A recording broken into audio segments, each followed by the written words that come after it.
నేను కూడా వైసీపీను. కానీ మీరు వైసీపీనా? వైసీపీ. ఎన్ని ఎకరాలు అన్న రైతు మీరు? 4 ఎకరాల రైతులు. మొత్తం చేతికి వచ్చేసిందన్న పంట? వచ్చిందయ్యా. వచ్చిందా? ఎంత ఉందన్న ధర? ధర ఈరోజు 9,000 కొంత వేశారు, నాకు 6,000 రూపాయలు కొంత వేశారు. ఒక చెక్కు మాత్రం 12,000 రూపాయలు వేశారు. 12,000 రూపాయలు. మొన్నటి దాకా ఎవరు కొనేవాళ్ళు లేక నానా బాధపడ్డాము.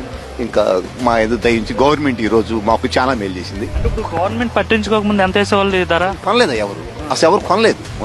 ముందు వచ్చి ప్రైవేట్ కంపెనీలు ఎవరు కొనలేదు. ఇది అమ్ముకుంటే కానీ డబ్బు రావు. నేను 4 ఎకరాలు పొలం అయితే దగ్గర 4 లక్షల రూపాయలు పెట్టుబడి అయింది.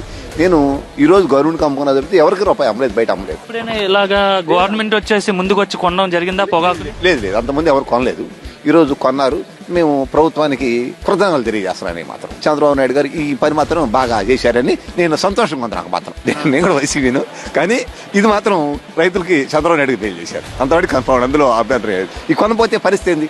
ఏం చేసుకునే ఈ పోక నేను ఏం చేసుకునేవాడిని? చంద్రబాబు నాయుడు గవర్నమెంట్ ఈ రోజు కొనపోతే నేను నానా ఇబ్బంది పడేవాడిని.